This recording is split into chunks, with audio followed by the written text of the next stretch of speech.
아무튼 정반사는요 매끄러워요. 표면이. 이게 되게 중요한 내용인데 자 집중. 영상 귀로만 듣던 분들 영상으로 오시고 잠깐이면 돼요. 정반사와 난반사라는 게 있어요. 정반사는 표면이 매끄러워요. 매끄러운 표면. 난반사는 거칠어요. 정반사의 대표적인 예는 거울, 그리고 혹은 반짝거리는 시계. 반짝반짝거리죠? 난반사의 대표적인 예는 이런 것들, 광택이 안 나는 것들. 주로 뭐 이런 명암이 될 수도 있겠죠. 지금 사원사능에는 좀 광택이 나는데 이 무광 재질이요. 광 안 나는 것들. 근데 여러분은 항상 그림자를 잡으실 때 둥근 물체가 있어요. 이렇게.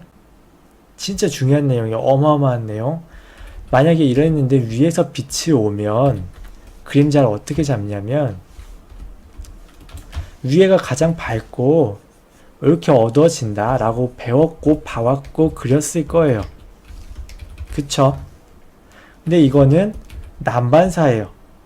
여기서 조금 얘기를 더 하자면 뭐 만약에 빛이 여기까지만 닿았다 그러면은 여기서 여기까지 조금 어두워지다가 이 경계면에서는 급격하게 빛이 안 받는 곳으로 넘어가면서 어두워져야 돼. 이 경계 굉장히 중요합니다.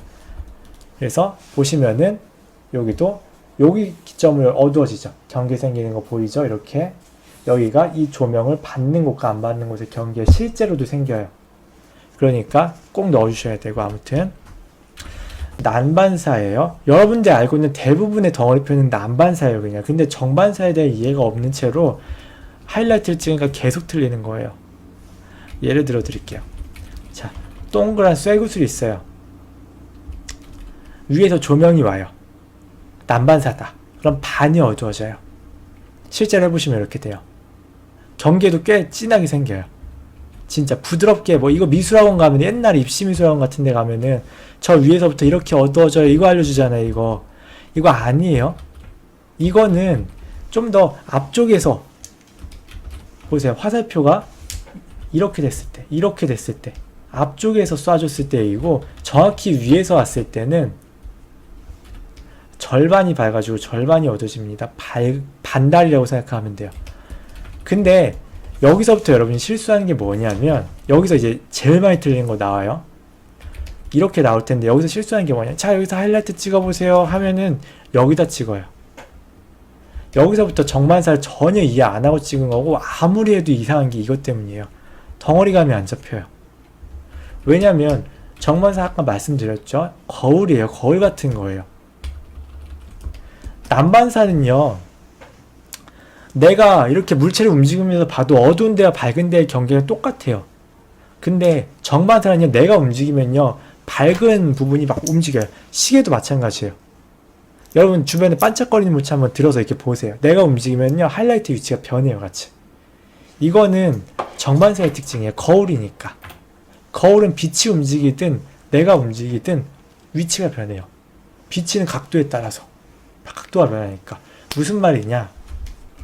옆으로 보여줄게요. 빛이 이렇게 내려와요. 빛이 위에서 이만한 조명이 이렇게 내려와요. 그리고 눈이 여기 있어요. 그러면요. 만약에 제일 위에는요. 빛이 내려오면은 거울이 이 면이 지금 윗면이 이렇게 평평하겠죠? 내려온 각도 그대로 다시 올라가요. 이렇게 있으면 빛이 이렇게 왔으면 이렇게 튕겨나가죠. 이렇게 왔는데 갑자기 이렇게 튕겨나가겠어요? 아니란 말이에요. 그러면 눈으로 봤을 때 이 빛을 볼 수 있는 각도나 여기쯤이란 말이에요. 입사각, 반사각 한 이쯤 나올 거란 말이에요. 그래서 실제로 여러분이 쇠구슬로 테스트를 해보시면요. 저는 학원에 있어요. 쇠구슬 이거 보여주려고. 여기 생겨요. 모서리 아니에요. 아시겠어요? 다시 한번 보여드릴게요. 구슬이 있고 빛이 위에서 내려오면은 반이 어두워져요. 난반사 성질상.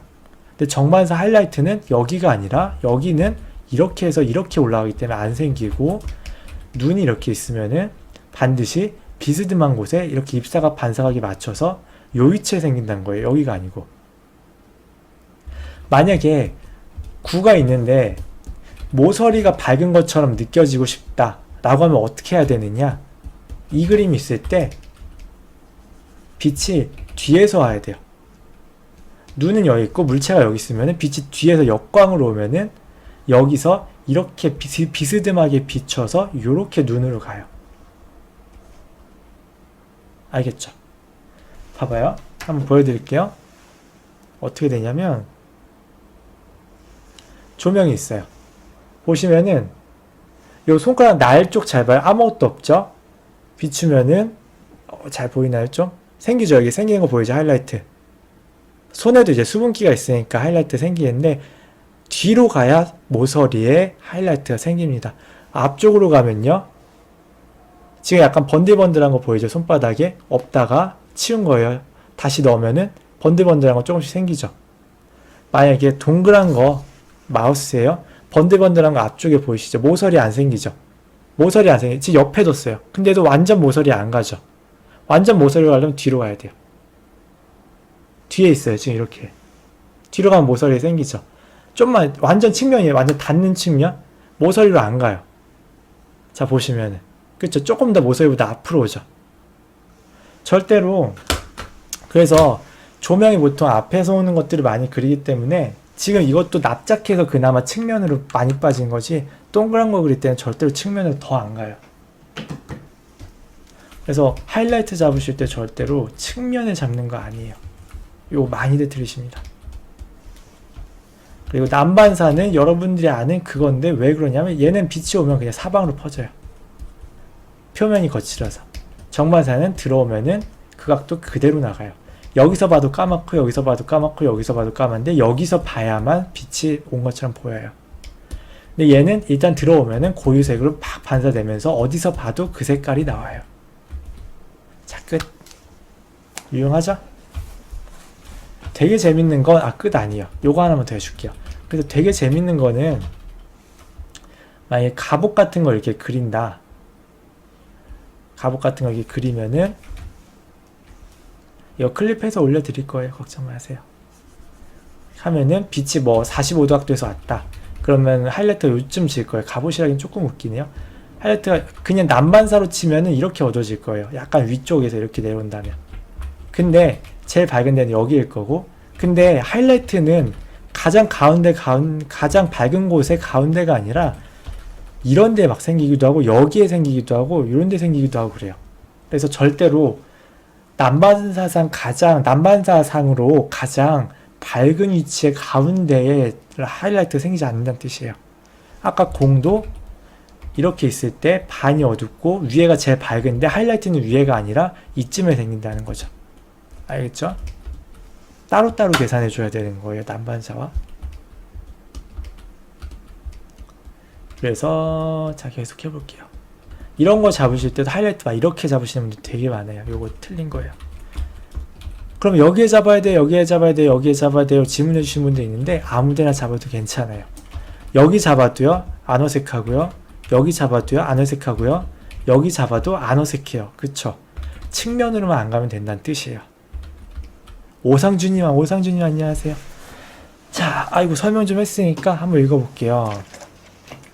단추님, 방금 보셨죠? 적용하는 거? 어디다 하든 별로 상관은 없는데 크게 그림이 망가지진 않는데 만약에 어깨를 기준으로 한다. 그럼 빛이 이쪽에서 왔다. 그러면은 웬만하면 이 면적에서 저 빛 가까운 쪽에 해주면 좋고 만약에 저쪽 오른쪽에서 이렇게 왔다. 그러면은 이쪽에 가깝게 해주면 되고 사실 측면으로만 사이드로만 안 가면은 괜찮아요. 웬만해선. 그리고 은사님 얼굴에 빛 표현할 때 자연광은 부드럽게 풀어주는데 역광 하이라이트는 얼굴 외곽선에 표현하는 것과 같은 원리일까요? 같은 원리 아니고요. 뭐라 그래야 될까? 다시 설명해야겠네. 아까 공 보여드렸죠? 이렇게. 공. 자, 여기선 경계가 생겨요. 위에서, 정확히 위에서 조명이 내려오면 경계가 생겨요.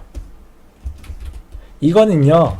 요 A라는 구간과 B라는 구간이 빛을 받는 곳과 안 받는 곳으로 나눠진 건데 지금 보내주시면 다음 주에 진행이 됩니다.